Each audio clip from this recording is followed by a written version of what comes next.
Hey y'all, and welcome back to my channel. My name is Playing with Bree, and today, my name is not Playing with Bree. That used to be my old channel name. Oh my God, I need to go back to bullet journaling. Okay, my name is Breána Kechelle. We're not doing any planning today. We are talking about books. I am going to be telling you guys the 25 books I want to prioritize in 2025. And I'm going to try to organize them by genre. However, that may or may not happen, because I believe about 50% of the books are in one genre anyway. So let's start with the two books that I've already read on this list, which is, first one I read was The Deep by Rivers Solomon. This is a fantasy fiction, science fiction type of book. It says Yetu holds the memories for her people. Her people, which are water-dwelling descendants of pregnant African slave women thrown overboard by slavers, live idyllic lives in the deep. The Yetu remembers for all of her people all the memories, painful and wonderful, traumatic and terrible and miraculous, are destroying her. And so she flees to the surface, escaping the memories and the expectations of the responsibilities, and discovers a world her people left behind long ago. This book was really heartbreaking because of the trauma that is her ancestors. So they do kind of explain the magic of how they come to live in the deep. But like I said, it was heartbreaking, but it was also one of those books that reminds you that you have to remember your past. You have to know your history so that you don't repeat it. And it was incredible. I think I gave it like 4.5 out of 5 stars. The next book I read, Monday's Not Coming by Tiffany D. Jackson. I picked this book because number one, like I said, it was already on the list, but I've forgotten about the list. I picked this book because it was set in Washington, D.C., and I forgot about that. But I also just remember so many people talking about it, and I had just DNF'd a book by Tiffany D. Jackson. But I know so many people love her as an author, so I wanted to give her another chance, which is why I wanted to read Monday's Not Coming. This book it says Monday Charles is missing and only Claudia seems to notice. Claudia and Monday have always been inseparable, more sisters and friends. So when Monday doesn't turn up for the first day of school, Claudia is worried. When she doesn't show for the second day or second week, Claudia knows that something is wrong. As Claudia digs deeper into her friend's disappearance, she discovers that no one seems to remember the last time they saw Monday. How can a teenage girl just vanish without anyone noticing that she's gone? Since these two are in middle school, they're on their way to high school, so there is a flurry surrounding that, right? Trying to pick their high school that they want to go with, submitting applications and things like that. Can you just imagine losing your best friend in middle school and nobody seems to be as caring as you think they should be? Can you imagine her just dropping, or him just dropping off the face of the earth, and nobody seems to remember the last time they saw them? This book was so heartbreaking. And then by the end of it, when you find out what happened to Monday or what happened to Claudia, and just their story in general was so heartbreaking.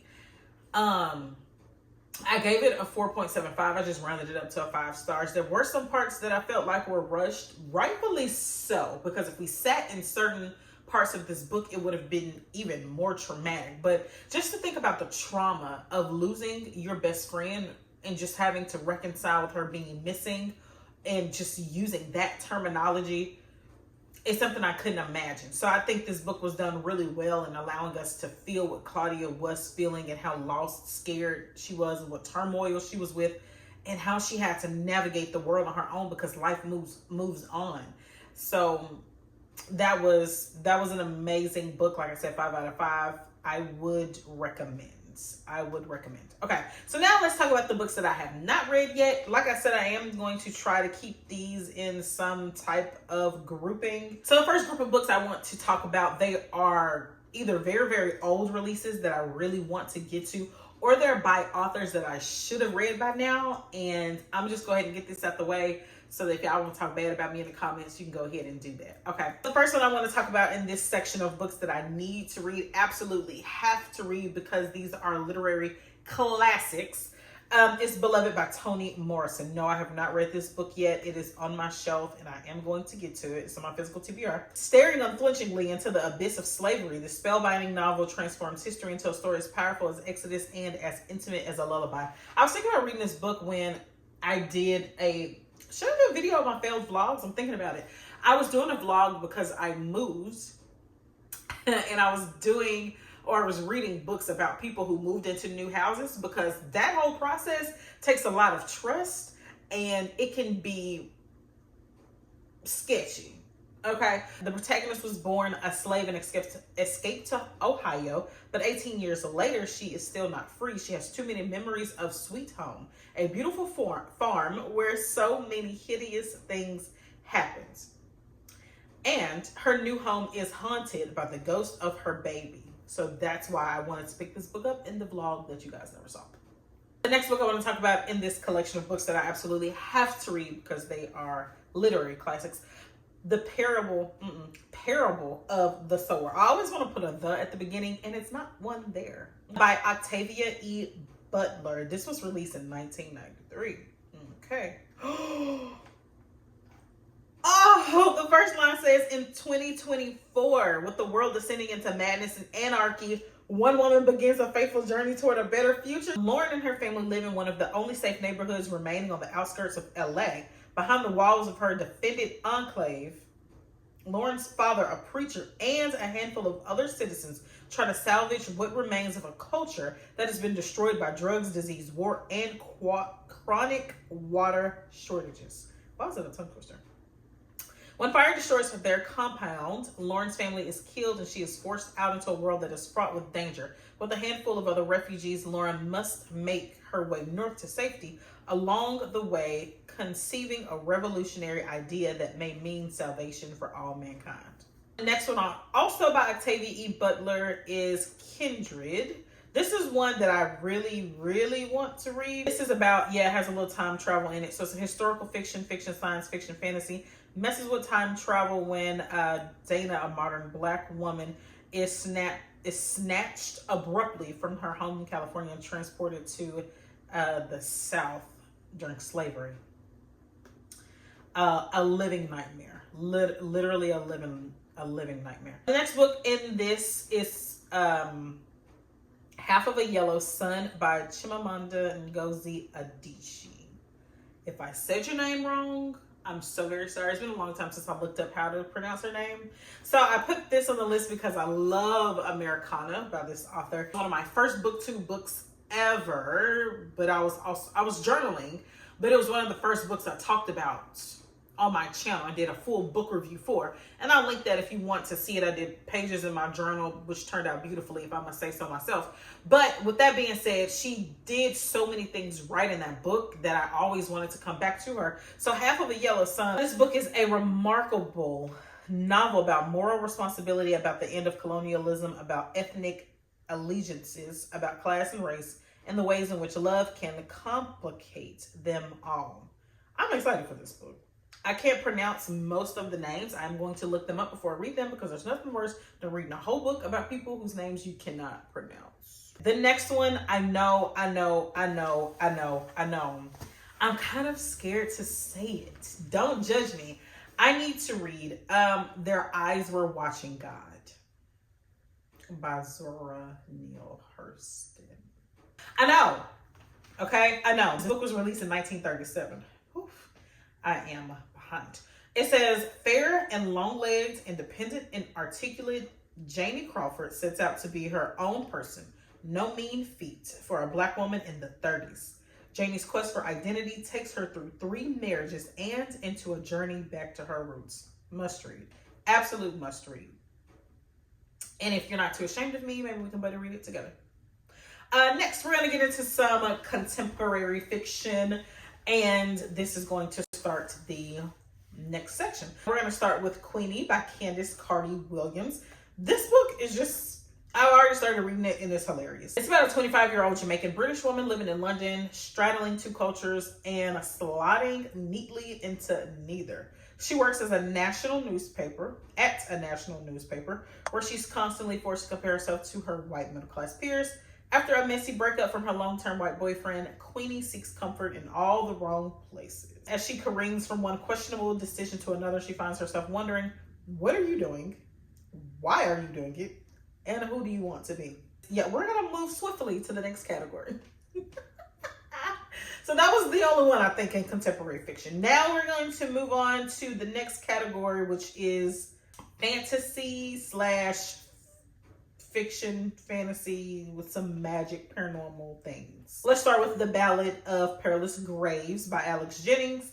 I know about this book because of Shelby in the book club. This was her book club pick months ago. In a fantastical version of New Orleans, where music is magic, a battle for the city's soul brews between two young Magies, a vengeful wraith, and one powerful song in this vibrant and imaginative debut. Nola is a city full of wonders, a place of sky trolleys and dead cabs, where hates dance the night away and wise women keep the order. 9 songs of power have escaped from the magical piano that maintains the city's beat, and without them, Nola will fail. Unexpectedly, Perry and his sister, Brindy, are tasked with saving the city, but a storm is brewing and the haint of all haints is awake. The next book in this fantasy fiction realm is Fifth Season by N.K. Jemisin. I just realized it's a part of a series. Hopefully they're not like 1,900 books in this series. This is The Way the World Ends. Again, that's a first sentence. 3 terrible things happen in a single day. Isan, a woman living an ordinary life in a small town, comes home to find that her husband has brutally murdered their son and kidnapped their daughter.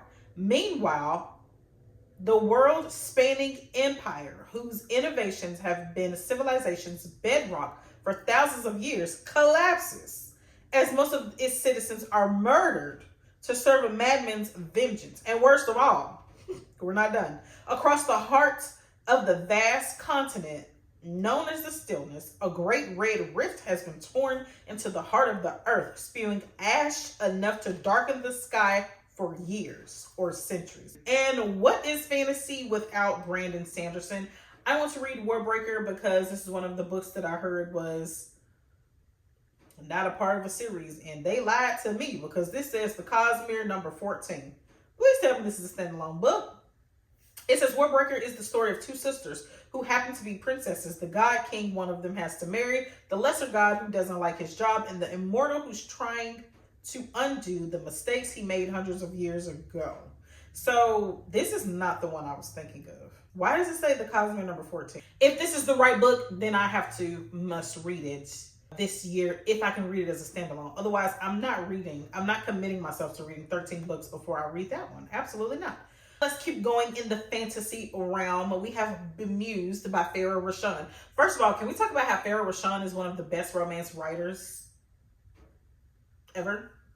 Okay, that might be dramatic, but I really love her romance books. So the fact that she wrote a book about the muses from Hercules, I have to read it. I have to read it.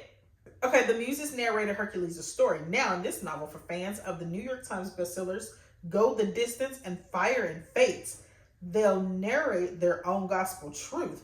Are those books? I'm gonna have to look those books up. Okay.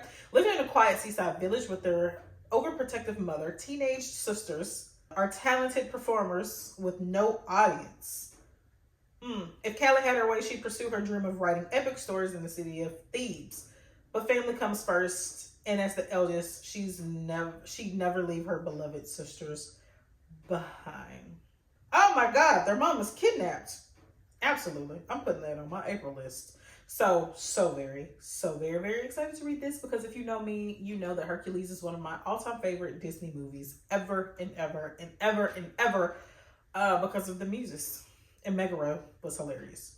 The next book, The Adventures of Amina Al-Sarafi by Shannon Chakraborty. We're gonna leave that there. This says that the best-selling author of The City of Brass spins a new trilogy. Dang, this is a series too? I really need to look into these books a little more before I put them on my list. Spins a new trilogy of magic and mayhem on the high seas in this tale of pirates and sorcerers, forbidden artifacts and ancient mysteries in one woman's determined quest to seize a final chance at glory and write her own legend. My name is Marines, I think, is one of the people, one of the booktubers who has convinced me that I have to read this. It is an absolute must. Somebody gets kidnapped. Amina has to go save them. The next one I'm very, very, very excited about because it's from one of the authors who introduced me to my love for science fiction, which is John Scalzi. And he's writing a new book this year called When the Moon Hits Your Eye. And all I know is this is about a world in which the moon as we know it is replaced with an orb of cheese with the exact same mass. That's all I know. We follow multiple characters, school kids and scientists, billionaires and workers, preachers and politicians as they confront the strange new world they live in and the absurd, impossible moon that now hangs above all their lives. I gotta read it because it's John Scalzi, and what would actually happen in his eyes if the moon turned to cheese? First of all, who thinks of that? Okay, the next one in this sci-fi category. Oh, I'm sorry. We have now started the sci-fi category. That was the first book in the sci-fi category, When the Moon Hits Your Eye by John Scalzi. This is now the second book in the sci-fi category of all the books that I absolutely have to read in 2025. The Three-Body Problem by, I'm not going to embarrass myself. Okay, set against the backdrop of China's Cultural Revolution, a secret military project sends new signals into space to establish contact with aliens. I didn't know this is what this was about. An alien civilization on the brink of destruction captures the signal and plans to invade Earth. Meanwhile, on Earth, different camps start forming, planning to either welcome the superior beings and help them take over a world seen as corrupt or to fight against the invasion. I feel like I've read this synopsis at least twice on camera, and every single time it surprises me. I do want to read this. I think this is also the first book of a trilogy, so I have to read this one now so I can see if I want to continue in the trilogy. The next one is a sci-fi book as well, and it was released this year, Death of the Author. The future of storytelling is here. Life has thrown Zelu some curveballs over the years, but when she's suddenly dropped from her university job and her latest novel is rejected, all in the middle of her sister's wedding, her life is upended.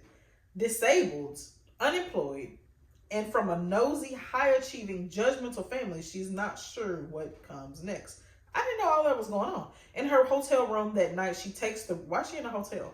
In her hotel room that night, she takes the risk that will define her life. She decides to write a book very unlike her others. That's in all caps. Very unlike her others. A science fiction drama about androids and AI after the extinction of humanity, and everything changes. Oh yeah, I have to read that.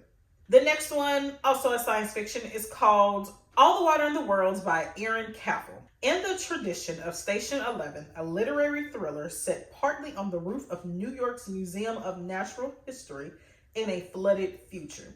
Haven't read Station 11. I don't know what it's about, so I don't really plan to read Station 11, but this one sounds good.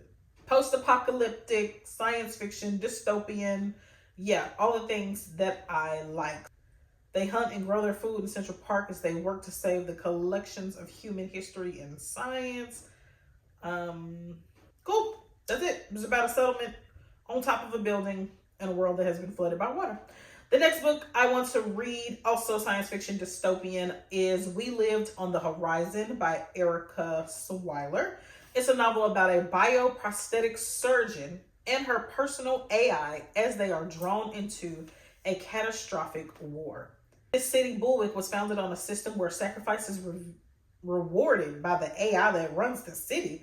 Over generations, an elite class has evolved from the descendants of those who gave up the most to found mankind's last stronghold called the Sainted. Filled with her knowledge and experience in the midst of her project, a fellow Sainted is brutally murdered, and the city AI inexplicably erases the event from its data. Soon Anita and Nyx are drawn into the growing war that could change everything between bulwarks, hidden underclass, and the programs that impose and maintain order. You gotta read it. We're on the way to something like this. I just hope that I have gone on to glory and to be with the Lord, my Lord and Savior, before we start fighting robots, because we're not gonna win that war. The next book I want to talk about is Sky Full of Elephants, which many of you know about because it was It was nominated for Goodreads Choice Awards. And it says in this exquisite, it's by Sibo Campbell. It says, in this exquisite speculative novel set in a world where white people no longer exist, college professor Charlie Brunton receives a call from his estranged daughter, Sydney, setting off a chain of events as they journey across a truly post-racial, in quotes, America in search of answers. We have now started the historical fiction portion of this video. One of the other books that's on my list that I've already read the first chapter of is James by Percival Everett.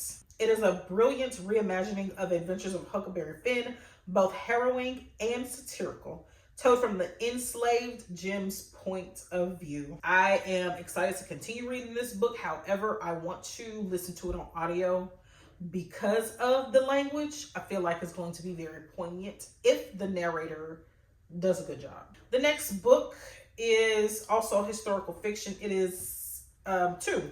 I want to read Don't Cry for Me by Daniel Black, but I have not read the first book, which is Isaac's Song. Also, of course, by Daniel Black. It says Isaac is at a crossroads in his young life. Growing up in Missouri, the son of a hard-driving father, he was conditioned to suppress his artistic pursuits and physical desires, notions that didn't align with the traditional view of masculinity. But now in late 80s Chicago, Isaac has finally carved out a life of his own. He is sensitive and tenderhearted and has built up the courage to seek out a community. Yet just as he begins to embrace who he is, two social catalysts, the AIDS crisis and Writing King's attack, collectively extinguish his hard-earned joy. Wow. Next two books are nonfiction. So we have now entered the nonfiction portion of the video. First one is an old book. Is it? Yeah, not really. It was published in 2019. It is called Black Utopia, The History of an Idea from Black Nationalism to Afrofuturism by Alex Zamlin. Within the history of African-American struggle against racist oppression that often verges on dystopia, a hidden tradition has depicted a transfigured world. Daring to speculate on a future beyond white supremacy, Black utopian artists and thinkers offer powerful visions of ways of being that are built on radical concepts of justice and freedom. They imagine a new Black citizen who would inhabit a world that soars above all existing notions of the possible. A groundbreaking examination of African-American visions. Another book that is on that list of nonfiction books that I have to absolutely must read in 2025 is Fearless and Free, a memoir by Josephine Baker. This is Josephine Baker in her own words. Now, since Josephine Baker, that makes so much more sense. I was about to say, since Josephine Baker has been gone to glory, how did she write a book? I mean, of course, people could have put it together. Or whatever, but since it was published in 1949, that makes so much more sense. Josephine Baker took Paris by storm in the 1920s and did, dazzling audiences with her humor, beauty, and effervescence on stage. I can say that word, but I've been getting tripped up all video. Need to do some self-reflection. She became an icon. She absolutely did. Later, as one of the most recognizable women in the world, she became a spy for the French resistance, her celebrity working as her cover. Flirtatious, funny, candid, and this memoir gives us the wildly famous but elusive Josephine Baker telling her own story. Formed from a series of conversations with the French journalist Marcel Sauvage, over a period of more than 20 years. Who wouldn't want to know more about the Josephine Baker? The last book on this list, and if you've been counting, hopefully this is book 25. It is also the only official romance on this list, although there are more romances that I want to read. Andre and Bash Are Just Friends by Tia Williams. This sweet, funny, electrifying romance stars 16-year-old Andre Mercy Moore, first introduced in the New York Times bestseller 7 Days in June. Really? Who was Andre? I'll have to look that up. Her dad canceled her annual summer visit to his Malibu beach house. Now she's stuck in a claustrophobic apartment with her mom, stepdad, and 1-year-old sister, aka the Goblin Baby. Oh, this is gonna be so cute. He isn't boyfriend material. She's not looking for one. Can they stay professional despite their obvious connection? That's gonna be cute. Cut to Bash Henry. Andre hires him to be her fun consultant. His job, to help her complete the experience challenge, her list of 5 wild dares designed to give her juicy book material. She'll get inspo, he'll get paid, everybody wins. This is gonna be good. Are they talking about her daughter? The main character in 7 Days in June had a daughter who was eclectic and bold for her age. If they're talking about her, she was funny, then I definitely want to read that book, and I think they are. So yeah, I want to read that book, absolutely. So that completes the list of the 25 books I have to must. It is not an option. The books that I must read this year of 2025. Thank you so much for watching. If you have any books that you think I should read, please add them in the comments below, and I will see you in the next video next week. Have a good one, y'all. Bye.